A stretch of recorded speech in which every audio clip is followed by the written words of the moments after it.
তাআলা যত মাখলুকাত সৃষ্টি করেছেন, সমস্ত মাখলুকাতের মধ্য থেকে একটি মাখলুকাত তার ইতিহাস জানতে চাই, ইতিহাস বুঝতে চাই।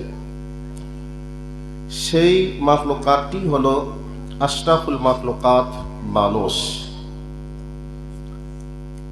আমার বাম পাশে যিনি বসে আছেন, আমার শ্রদ্ধেয় বন্ধুবর রিজাউল্লাহ রিয়াজি সাহেব, ইনার দাদার দাদা চলে গেছেন দুনিয়া ছেড়ে, ইনি কিন্তু দেখেননি। এখন আমি যদি মাওলানা সাহেবকে বলি, ভাই আপনার দাদার দাদার ছবি আছে আমার হাতে, এই ছবিটা উনি দেখতে চাইবেন কি চাইবেন না একটু বলুন তো ভাই, দেখতে চাইবেন কি চাইবেন না? আমি যদি বলি ভাই দেওয়া যাবে না, উনি বলবেন ভাই আমি নেব না, আমাকে একবার দেখতে দাও, দেখার পরে আমি দিয়ে দিব। ওনার মনের ভিতরে একটা কৌতূহল জেগে উঠবে যে আমার দাদার দাদা মানে আমার বংশের পুরুষটা কেমন ছিল, একটু আমি দেখব। দেখার জন্য ওনার মনে কৌতূহল জেগে উঠবে। আমি দিতে না চাইলেও উনি বারবার বলবেন যে ভাই আমাকে একটু দেখতে দাও, দেখার পরেই দিয়ে দেব। ঠিক এইরকমই কথা একটা গরুকে গিয়ে যদি বলি, একটা মহিষকে গিয়ে যদি বলি, মহিষ গরু তোমার বাপের বাপের ছবি আছে আমার হাতে, তুমি কি দেখবে?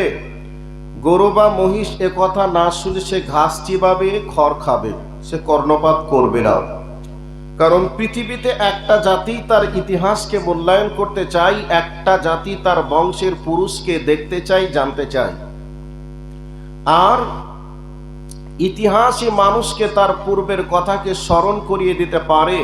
আর ইতিহাস না থেকে বা ইতিহাস যদি না থাকে বা না জানে, তাহলে তার বংশের পূর্ববর্তী মানুষদের ইতিহাস বা তারা কেমন ছিল মানুষ জানতে পারতো না, মানুষ জানতে পারবেও না। তো আজকে আপনাদেরকে এই উদাহরণটা আমি দিলাম, সেই উদাহরণ থেকে কয়েকটি কথা আপনাদেরকে বলছি। আমরা ভারতবর্ষের বর্তমান সময়ে আমরা বাসিন্দা। এই ভারতবর্ষে আমাদের কি ছিল আমাদের জানার প্রয়োজন আছে না নেই? একটু কথা বলুন, আছে না নেই? জানার প্রয়োজন আছে। জানার প্রয়োজন আছে। জানতে চাইলে কি পড়তে হবে? ইতিহাস পড়তে হবে। যখন আপনি জেনে যাবেন আমাদের পূর্ববর্তী মানুষেরা বা আমাদের পূর্বপুরুষেরা এই ভারতবর্ষে 800 বছর রাজত্ব করেছিলেন, এই ভারতবর্ষকে তিনারা কিভাবে চালিয়েছিলেন, ভারতবর্ষে মুসলিমদের কি কি আছে, এগুলি মুসলমান বা আমরা যখন জেনে যাব, তখন আমরা পূর্বের জায়গায় যেতে চাইবো কি চাইবো না? একটু কথা বলুন, চাইবো কি চাইবো না? চাইবো। কিন্তু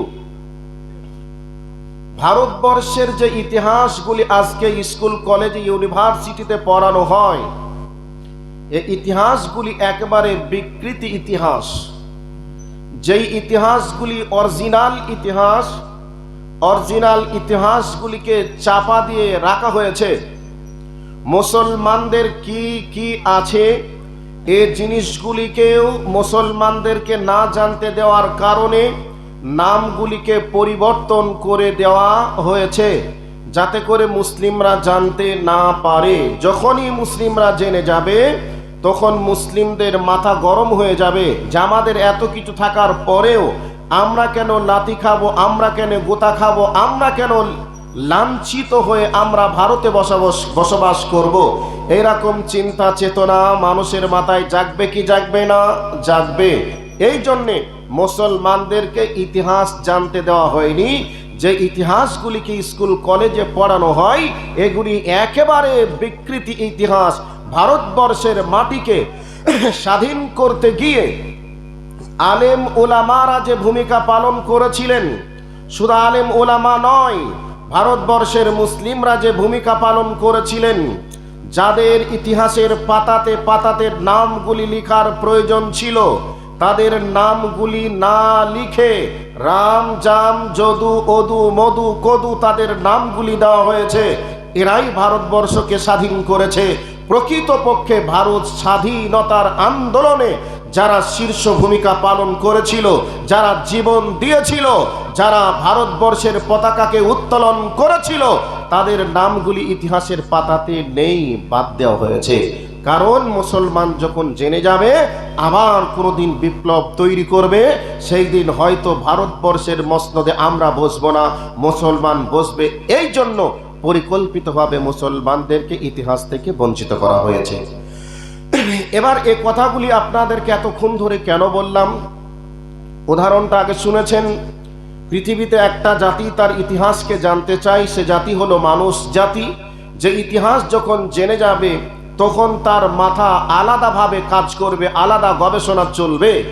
তো আজকে ভারতবর্ষের মুসলিমদেরকে চতুর্দিক থেকে বঞ্চিত করার মূলে ইতিহাসকে চাপ চেপে রেখে দেওয়া, ইতিহাসকে ভুলিয়ে দেওয়া।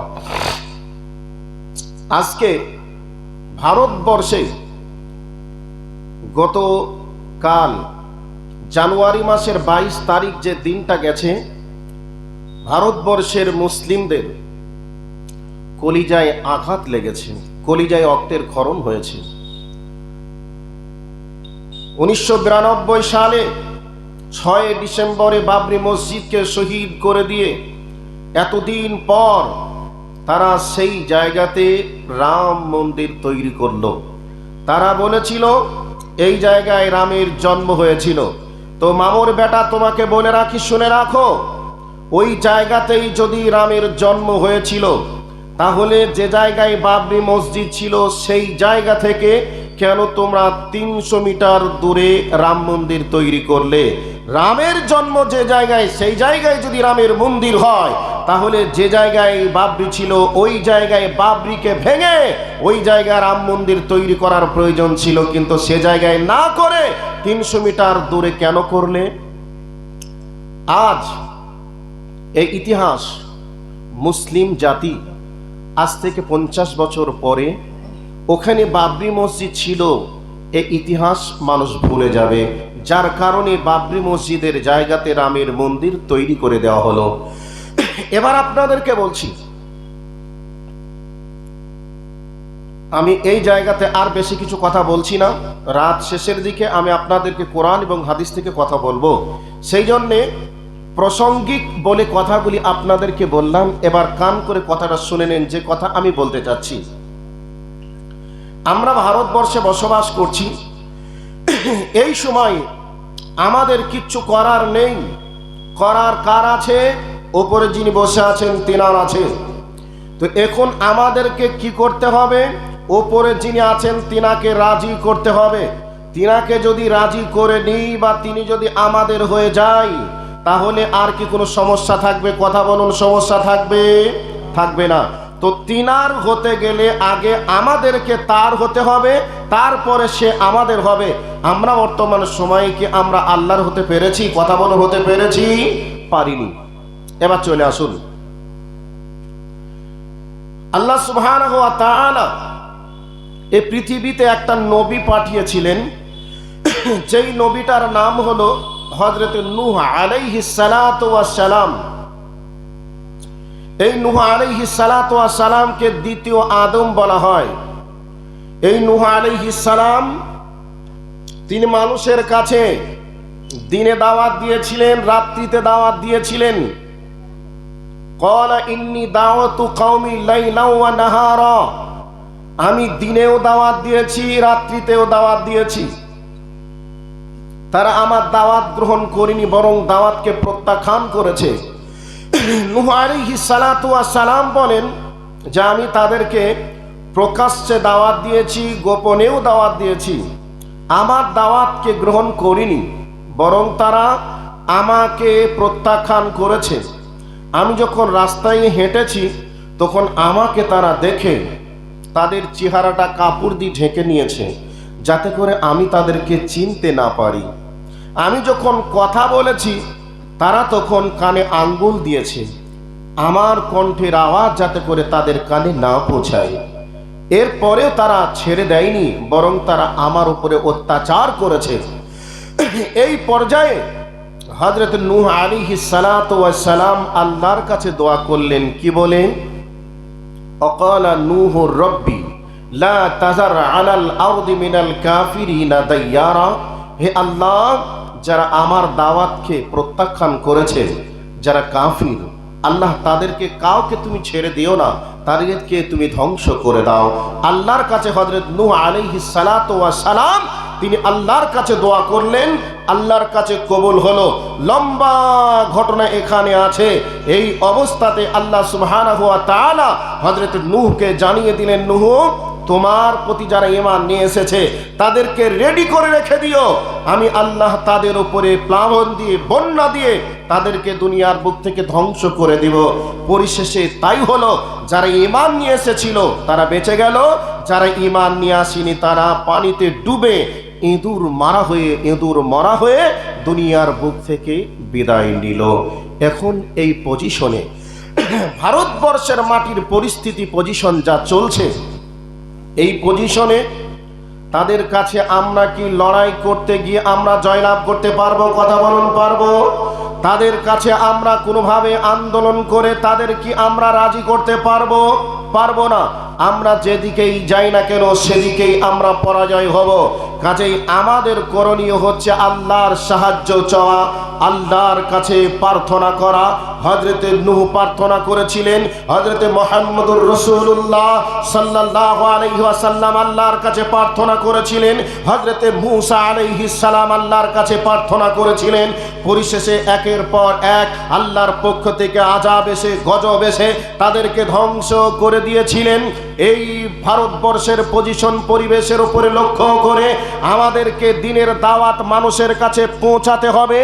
আর যারা দ্বীন ও ইসলামের উপরে আজকে বাড়াবাড়ি অত্যাচার করছে, হয় তাদের জন্য আল্লাহর কাছে হিদায়াতের দোয়া করতে হবে, অথবা তাদের জন্য আল্লাহকে বলতে হবে, আল্লাহ, যারা কোরআন এবং মুসলমানের দুশ্মন শত্রু, তাদেরকে তুমি কাউকে ছাড়বে না, তাদেরকে বাছাই করে করে তুমি তাদেরকে দুনিয়ার বুক থেকে ধ্বংস করে দাও। এছাড়া আমাদের করণীয় আর কিছু নেই। আজকে তারা বাবরি দখল করেছে, এরপরে আবার একটা মসজিদকে দখল করেছে, এরপরে আপনার আমার গ্রামের মসজিদকে তারা দখল করবে না, এটা হতে পারে না। গোটা ভারতবর্ষের অবস্থা গতকাল যা গিয়েছে, এটা দেখেই আমরা বুঝতে পেরেছি আজকে মুসলমান আল্লাহর সঙ্গে সম্পর্ক দূরে করে দেওয়ার কারণে, আল্লাহর সঙ্গে সম্পর্ক কেটে দেওয়ার কারণে আজকে তারা উঠে পড়ে লেগেছে। এটা দোষ তাদের নয়, দোষটা আমাদের। আমরা আল্লাহকে নারাজ করেছি বলে তাদেরকে আল্লাহ ক্ষমতায় বসিয়ে আমাদের চোখের সামনে মসজিদকে দখল করে রামের জন্মভূমি তৈরি করার পরেও আজকে তারা দিবালোকের সামনে গান ডিজে বাজিয়ে তারা আনন্দ উৎসব করলো, আমাদেরকে দেখিয়ে দিল যে আমরা ভারতবর্ষের সনাতনী ধর্মের মানুষ, আমরা পারি, যা করতে চেয়েছি তাই করেছি। এরপরেও যেটা আমাদের টার্গেট আছে সেটা আমরা করবো, এটা আমাদেরকে দেখিয়ে দিল। এরপরেও আমরা মুসলমান যদি না বুঝি, বুঝবো কবে? এখন তাদের সঙ্গে আমি আপনাদেরকে লড়াইয়ের কথাও বলছি না, তাদের বিরোধিতা করার কথাও বলছি না। এগুলি আল্লাহর গজব ছাড়া কিছু নয়। আল্লাহর গজব এসেছে আমরা কেবলমাত্র আল্লাহর সঙ্গে সম্পর্ক কেটে দিয়ে আল্লাহকে নারাজ করেছি বলে আজকে এ ঘটনা ঘটেছে। এখন আল্লাহর সঙ্গে সম্পর্ক ছাড়া বিকল্প কোনো বুদ্ধি নেই, বিকল্প কোনো বুদ্ধি নেই। ভাবতে হবে, চিন্তা চেতনা করতে হবে। আজকে সোশ্যাল মিডিয়ার মাধ্যমে তারা ডেটটা জানিয়ে দিয়েছে যে আমরা অমুক দিনে আমরা উদ্বোধন করব।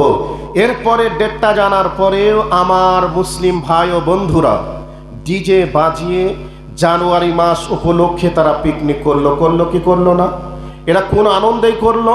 দুঃখ লাগার কথা নয় কি? অবশ্যই দুঃখ লাগার মতো একটা কথা, দুঃখ লাগার মতো একটা বিষয়। যারা বলছে মুসলমানদের মসজিদ ভেঙে চুরমার করে দিয়ে বাবরি মসজিদের জায়গাতে রামের জন্মভূমি হবে, এটা জানার পরেও তারা জানুয়ারি মাস উপলক্ষে কি করে তারা পিকনিক করতে পারে? এটা কি সম্ভব? এটা কি হতে পারে? তার দেহে কি মুসলিমের রক্ত আছে? এটা কি আপনি মনে করেন? জি না, তার দেহে মুসলিমের রক্ত নেই, নাম কেউ আসতে মুসলিম। তবে নূহ আলাইহিস সালাম দোয়া করেছিলেন।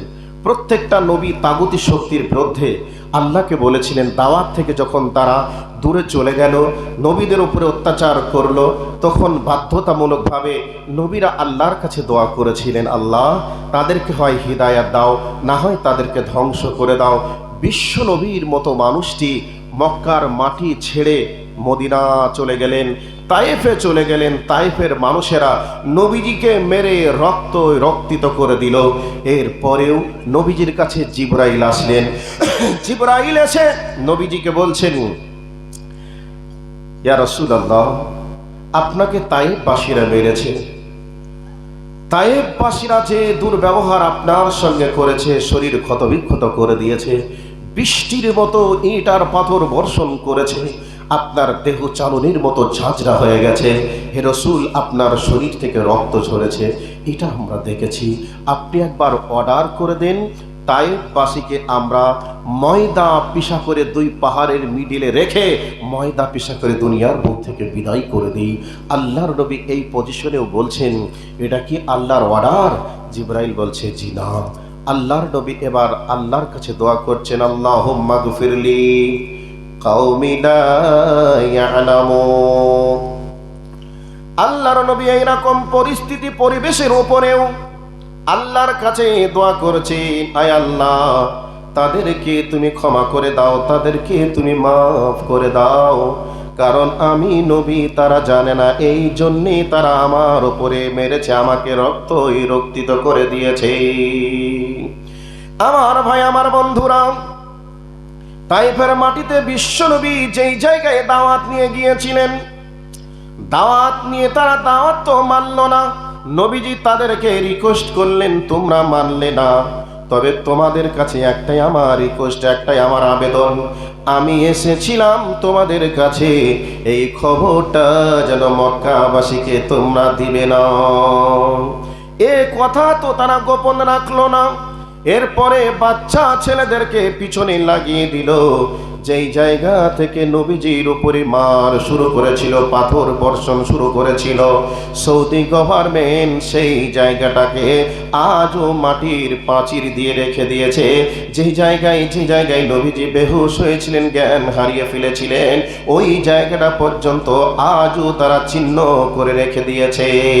আমার ভাই, আমার বন্ধুরা, এইরকম পজিশনের উপরেও দাঁড়িয়ে বিশ্ব নবী আমার বলছেন, আমি আল্লাহর নবী, বিশ্ব নবী আল্লাহর কাছে দোয়া করেছেন, দয়া আল্লাহ গো, আজকে তারা যদি আজকে আমার উপরে অত্যাচার করেছে, আর আমি যদি তাদের জন্য অভিশাপ করি, বদদোয়া করি, তারা সবাই যদি আল্লাহর গজবে শেষ হয়ে যায়, বা তোমরা তাদেরকে জাতা কলে পিষে, আটা পিষা করে, তোমরা ময়দা পিষা করে তাদেরকে তোমরা যদি নষ্ট করে দাও, ধ্বংস করে দাও, তবে আমি কার কাছে পৌঁছিয়ে দিব?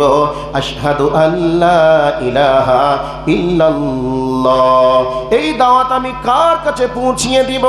বরং এবার আল্লাহর নবী দোয়া করলেন, আল্লাহুম্মা গফিরলি কাওমি লা ইয়ালামুন, আল্লাহ গো তাদেরকে তুমি ক্ষমা করে দাও, মাফ করে দাও, কারণ আমি নবী, তারা জানে না, এই জন্য তারা আমাকে মেরেছে, আল্লাহ তাদেরকে তুমি ক্ষমা করে দাও। আল্লাহর নবী আমাদেরকে শিখিয়েছেন, তাইফের প্রান্তরে মার খেয়েছেন, এর পরেও দোয়া করেছেন, উহুদের প্রান্তরে মার খেয়েছেন, এর পরে অভিশাপ করেননি। আমরা সেই নবীর উম্মত।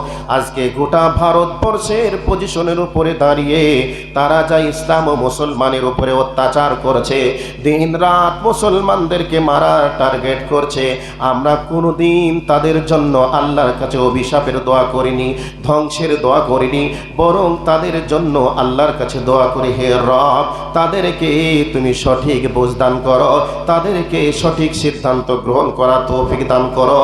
এই বলে আমরা আল্লাহর কাছে দোয়া করি। আল্লাহর কাছে আমরা দোয়া করলেই পারতাম, আল্লাহ তাদেরকে হয় ধ্বংস করে দাও, হিদায়াত দিও না, তাদেরকে ধ্বংস করে দেয়, এ দোয়া করতে পারতাম। কিন্তু আমরা শেষ নবীর উম্মত, আমাদেরকে নবী এ কথা শেখায়নি, আমাদেরকে এ দাওয়াত দিতেও বলিনি। যার কারণে আমরা আল্লাহর কাছে দোয়া করি, হে রব, যারা ইসলাম ও মুসলমানকে এর উপরে যারা অত্যাচার করছে, আল্লাহ তাদেরকে তুমি হিদায়াত দান করো। এ দোয়া আমরা করি। এ দোয়া আমাদেরকে আল্লাহর কাছে করতে হবে। তারা যদি সঠিক বুঝ পেয়ে যায়, সঠিক জ্ঞান যদি তারা পেয়ে যায়, তারা কি ইসলাম ও মুসলমান বা মসজিদ ও মাদ্রাসার উপরে তারা অত্যাচার করবে? করবে না। তো আমরা এ কাজ থেকে দূরে চলে গেছি, আমরা দাওয়াতের ময়দানে নেই, আমরা তাদের জন্য হিদায়াতের দোয়া নেই, তাদেরকে সঠিক বুদ্ধি পরামর্শ দেওয়ারও লোক নেই। আমরা সদা সর্বদাই কি করি? ইহুদি খ্রিস্টানরা যেভাবে চলেছে আমরা চলতে চাই। আমরা কোরআন এবং সুন্নাহ অনুযায়ী আল্লাহ এবং আল্লাহ রসুল যে কাজ করেছেন সে কাজের পিছনে আমরা একটু ভূমিকা পালন করি না বলে আজকে পরিস্থিতি পরিবেশ এমনই হয়েছে। এরপরেও আপনাদেরকে বলছি, যখনই দেখবেন যেই জায়গাতে মুসলিমের রক্ত পড়েছে, যেই জায়গাতে কোরআন অপমান হয়েছে, যেই জায়গাতে মাদ্রাসা ভাঙা পড়েছে, ওই জায়গাটা দেখবেন খুব তাড়াতাড়ি ইসলামের পতাকা পথ করে উড়বে, উড়বেই উড়বেই উড়বেই। আজকে পরিস্থিতি পরিবেশ কোন দিকে যাচ্ছে একটু দেখুন তো। যারা শিক্ষিত মানুষ তারা ইসলামের সুমহান আদর্শগুলি তারা দেখে গবেষণা করে তারা ইসলাম কবুল করছে। আর ইসলাম কবুল করে তারা আমাদের মতো বসে থাকে না, বরং তারা দ্বীনের দাওয়াতের ময়দানে তারা ঝাঁপিয়ে পড়ে। তাদের যদি সম্পদ থাকে সেই সম্পদ দিয়ে দ্বীনের খেদমত করার চেষ্টা করে। এই জন্য আজকে গোটা পৃথিবীতে ইসলাম কবুলের নবজাগরণ শুরু হয়েছে। দিনে লাখ লাখ কোটি কোটি মানুষ গোটা পৃথিবীতে ইসলাম কবুল করছে। এমন একটা সময় আসবে, এই সময়ে ভারতবর্ষের মাটিতে ইসলামের পতাকা পথ করে উড়বে, উড়বেই উড়বেই। সেই দিনের অপেক্ষায় আমরা রয়েছি। ইনশাআল্লাহ এই ভারতবর্ষের মাটিতে ইসলামের পতাকা আজ হোক আর কাল হোক উড়বেই উড়বেই। তবে আমরা যদি মুমিন ও মুসলমান হয়ে যাই, ইনশাআল্লাহ বিজয় পতাকা আসবেই আসবেই।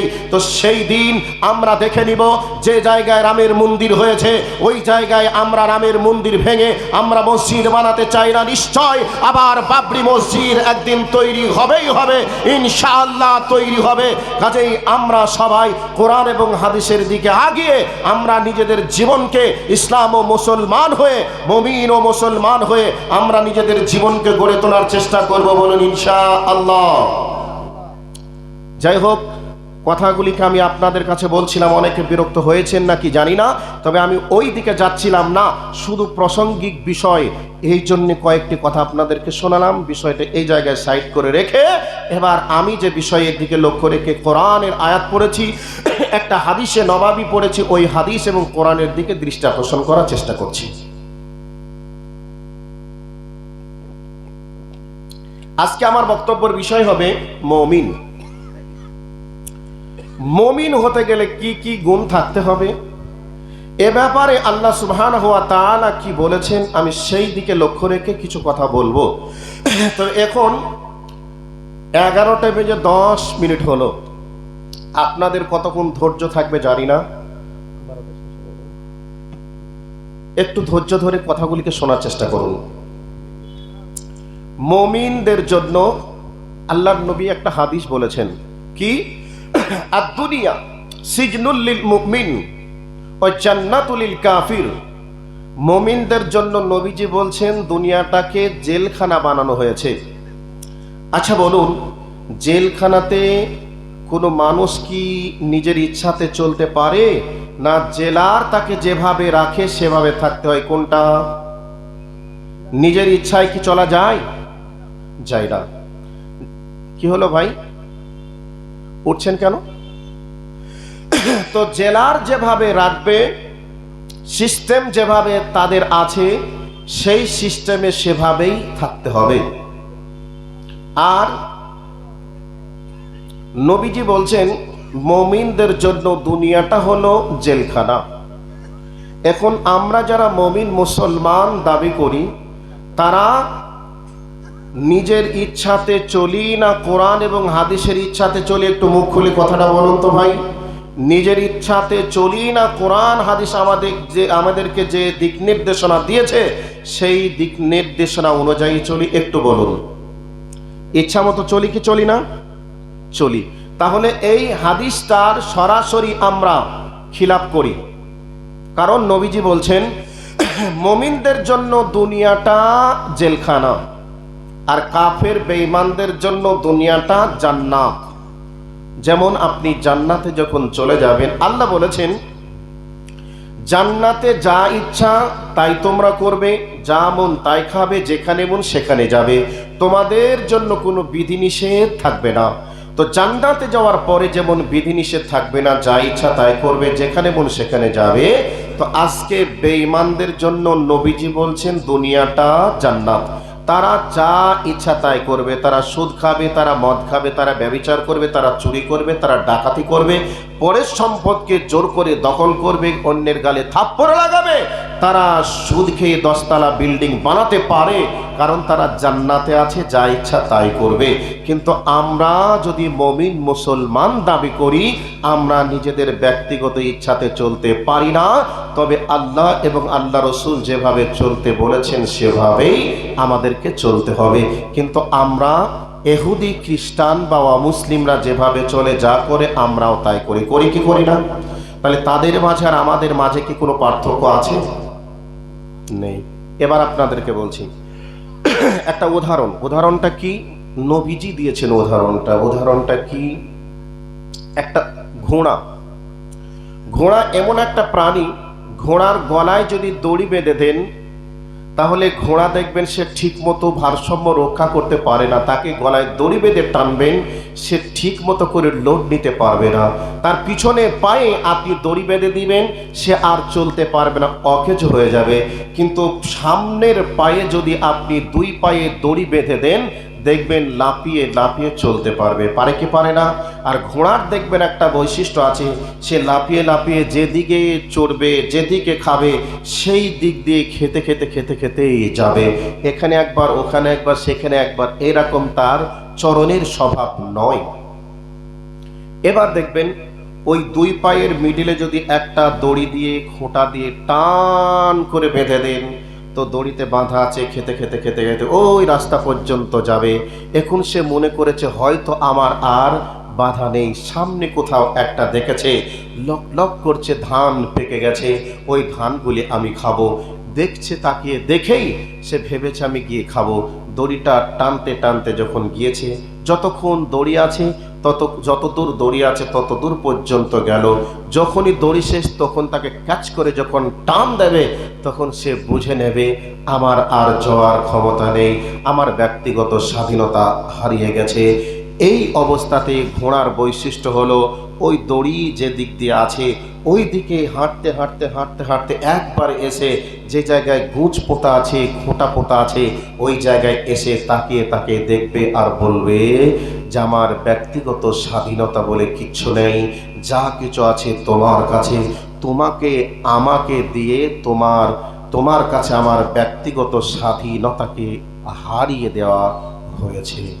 তার মানে মুসলিম যখন, ইমানদার যখন রাস্তায় চলবে, ভুল পথে একটু গেলেই সে হাদিস এবং কোরআনকে দেখে বুঝবে এ পথটা আমার ভুল, সঠিক নয়, আমাকে আবার কোরআন এবং হাদিসের দিকে ফিরে আসতে হবে। এ বৈশিষ্ট্য যার থাকবে সে ব্যক্তি মুমিন হতে পারবে, এ বৈশিষ্ট্য যার থাকবে না সে মুমিন হতে পারবে না। তো মুমিনকে হাদিস এবং কোরআন দিয়ে বেঁধে রাখা হয়েছে, ব্যক্তিগত কোনো ইচ্ছাতে সে চলতে পারে না। এবার আপনাদেরকে বলছি, শুনে রাখুন, কোরআন থেকে আয়াতে চলে যাচ্ছি। আউযু বিল্লাহি মিনাশ শাইতানির রাজীম। বিসমিল্লাহির রাহমানির রাহিম। ইন্নামাল মুমিনুনা আল্লাযীনা ইযা যুকিরাল্লাহ। আল্লাহ রাব্বুল আলামিন বলেন, মুমিন তো সেই যেই ব্যক্তি আল্লাহকে স্মরণ করবে। আল্লাহকে স্মরণ করার পরে তার অন্তরটা আল্লাহর ভয়ে কেঁপে উঠবে, তার শরীরের লোমকূপগুলি খাড়া খাড়া হয়ে যাবে, অন্তরের ভিতরে আল্লাহর ভয় চলে আসবে। আপনি একজন মুমিন হিসাবে আপনি মানুষ মাত্রই ভুল পথে চলতেই পারেন, হয়ে যেতেই পারেন।